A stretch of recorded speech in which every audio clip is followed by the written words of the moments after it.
एक मार्केट में दो ग्रोसरी शॉप्स होती हैं। एक दुकान वाले का काम बड़ा फ्लरिशिंग होता है, मतलब पूरा दिन उसकी दुकान में ऐसे रौनक मेला सा रहता है एंड कस्टमर्स की भीड़ लगी रहती है। जबकि दूसरा दुकानदार सेम सामान सेम स्टॉक लेकर बैठा है, लेकिन फिर भी उसकी दुकान में इतना रश ही नहीं होता। तो वो बेचारा ये सोचता रहता है कि यार मेरे में ऐसी क्या कमी है कि मेरी दुकान पर इतना रश क्यों नहीं होता। सालों साल बीत जाते हैं लेकिन वो ये बात को समझ नहीं पाता। तो कुछ साल बाद जब उसका बेटा बड़ा होता है, अपनी स्टडी से फ्री होकर पापा के साथ शॉप पर बैठता है, तो उसके पापा उसके साथ डिस्कस करते हैं कि बेटा मेरी सारी जिंदगी लग गई लेकिन मैं समझ नहीं पाया कि मेरे में ऐसी क्या कमी है या हमारे सिस्टम में ऐसी क्या प्रॉब्लम है कि कस्टमर हमारी शॉप पर आकर इतना खुश क्यों नहीं होता।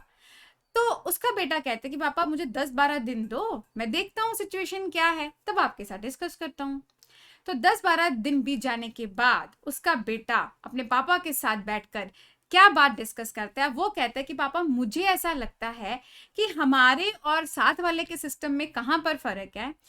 साथ वाले की दुकान पर जब कोई कस्टमर आता है तो वो जब उसको, मतलब जो हम सौदा बोलते हैं जिसको, वो तोल कर देता है ना, तो उसका क्या सिस्टम है कि वो वेइंग मशीन के ऊपर ना खाली लिफाफा रख देता है, अंदर बोरी से निकाल कर सामान वो लाता है एंड फिर वो लिफाफे में भरना शुरू करता है और वेट के हिसाब से जितना कस्टमर मांगता है वो उस लिफाफे को भर देता है। आप क्या करते हो, आप लिफाफे को ही बोरी के पास ले जाते हो, पहले उसको भरकर ले आते हो एंड जब फिर आप वेइंग मशीन के ऊपर रखते हो तो कस्टमर के सामने आप उसका सामान निकालना शुरू कर देते हो। तो यहाँ पर कहीं ना कहीं कस्टमर की जो साइकोलॉजी है वो आपके अगेंस्ट हो जाती है। अब कस्टमर ने सामान अगर 1 किलो लेना है तो लिफाफे में तो वो 1 किलो भरकर ही आपकी दुकान से बाहर जाएगा, ज्यादा तो लेकर जाएगा नहीं। लेकिन साइकोलॉजी कहाँ पर काम करती है, जब एक चीज लिफाफे में भर दी जाती है तो कहीं ना कहीं एक सेंस ऑफ बिलोंगिंगनेस आ जाती है ना उस चीज के साथ। आप भी अपने आप को इमेजिन करके देख लो, कभी सब्जी वगैरह बाय की हो तो जब थोड़ा सा भी एक आधा टमाटर ज्यादा हो जाता है तो आप भैया को बोलते नहीं हो कि डाल दो कोई बात नहीं भैया, क्योंकि जब वो निकालता है एक सेंस ऑफ सेपरेशन सी आपको फील होती है ना। तो होता क्या है, तो उस लड़के ने बोला कि पापा जब आप ऐसा करते हो ना तो कस्टमर को कहीं ना कहीं ये लगता होगा कि उसकी चीज आपने निकाल ली है। जबकि अब रियल लाइफ में हम लोगों की मेंटालिटी भी ऐसे ही वर्क करती है। हम लोगों की खुशियां जो मतलब पता नहीं कहाँ खो सी गई हैं, उसकी वजह यही है।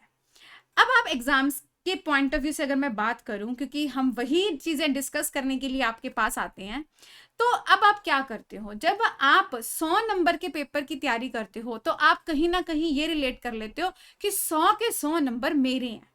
जब उसमें से अगर आपको कोई चैप्टर नहीं समझ में आ रहा या आपके टाइम प्रेशर की वजह से आप उसको नहीं देख पा रहे हो या छोड़कर जाने का फैसला कर लेते हो, तो आप ये फैसले में बड़े डिप्रेस हो जाते हो, क्योंकि आपको लगता है कि आपके 100 नंबर में से अब नंबर निकाल लिए जाएंगे। जबकि हमारी साइकोलॉजी उल्टी होनी चाहिए। हमें 100 नंबर का जो लिफाफा है उसमें सामान भरने के पॉइंट ऑफ व्यू पर ध्यान देना चाहिए। समझ रहे हो, मतलब जो तैयारी आप कर रहे हो आप सोचो कि आप उसकी हेल्प से उस लिफाफे में सामान भर रहे हो, ना कि ये सोचो कि जो छोड़कर जा रहे हो वो आपसे ले लिया जाएगा। ठीक है, देखो जितने नंबर हमने गेन करने हैं आने तो उतने ही, देखो 100 में से 100 तो शायद लाखों में कोई बच्चा होगा जिसके किसी सब्जेक्ट में आएंगे, तो नंबर तो निकलने ही निकलने हैं। तो अगर आप तैयारी के फेज में पहले ही अपने माइंड को प्रिपेयर कर लो, क्योंकि मुझे पता है कि जनरल मोटिवेशन सबके काम की नहीं होती है। आप लोग हर एक बच्चा जो है अलग सिचुएशन में है, किसी की फैमिली प्रॉब्लम है, किसी की जॉब की प्रॉब्लम है, तो मैं जितना मर्जी आप लोगों को पॉजिटिव मोटिवेट करती रहूं लेकिन आप लोगों की लाइफ में वो सीधा रिलेटेबल नहीं हो सकता। अगर टाइम प्रेशर की वजह से आप पूरा टाइम अभी भी नहीं दे पा रहे हो या मैक्सिमम कोशिश कर पा रहे हो लेकिन चीजें कुछ ऐसी हैं जो आपको डिफिकल्ट लगती हैं एंड आप उनको छोड़ने का डिसीजन ले रहे हो, तो लेट इट बी ना, क्या टेंशन क्या है। टेंशन लेने से ही जो हमने किया हुआ होता है ना हम उस पर पानी फेर देते हैं। ठीक है, तो अब हमारी सोच क्या होनी चाहिए कि हम अपनी अटेंशन की तरफ अटेंशन दे कि हम सोच क्या रहे हैं। मैं इसको एक लाइन में कंक्लूड करती हूँ, pay attention to your attention. ठीक है, तो जो कर रहे हो उसके ऊपर ध्यान दो कि हाँ इसने मेरे इतने लिफाफे में नंबर ऐड कर देने हैं। ठीक है, उल्टा मत सोचो, जो नहीं किया उसके बारे में अब मत सोचो। यार सीधी मतलब आपको सीधा सा सिस्टम बताती हूँ, पास्ट ईयर पेपर्स उठाओ, एनालाइज करो, एनालाइजर की हेल्प ले लो, तो आपको पता चल जाएगा कि जो चैप्टर शायद आप सोचकर छोड़ के जाने की सोच रहे हो वो शायद आपकी टेंशन डिजर्व भी ना करते हो, आप उनको इजीली छोड़ सकते हो, लेकिन बस माइंड है वो नेगेटिव को जल्दी अट्रैक्ट करता है। तो समझ गए मेरी बात आज की। तो हमें लिफाफे को भरने पर ध्यान देना है, हम मेहनत पूरी करेंगे, कोशिश करेंगे कि हम 100 के 100 नंबर की तैयारी करके जाएं, लेकिन कहीं टाइम कंस्ट्रेंट की वजह से you are unable to manage the 100 mark syllabus, तो बी रिलैक्स्ड, ओके। 80% कर पा रहे हो, 85% कर पा रहे हो, लेट इट बी। जितना लिफाफा भरेगा वो पक्का भरा रहे, इस बात की आप गारंटी लेकर चलो, ठीक है। तो चलिए फिर इस मैसेज के साथ आज की मैं वीडियो यहीं पर करती हूँ खत्म। मिलते हैं नेक्स्ट वीडियो में। वीडियो अच्छी लगे तो प्लीज लाइक कर देना, कमेंट जरूर करना, मुझे अच्छा लगता है, एंड चैनल को सब्सक्राइब भी कर देना।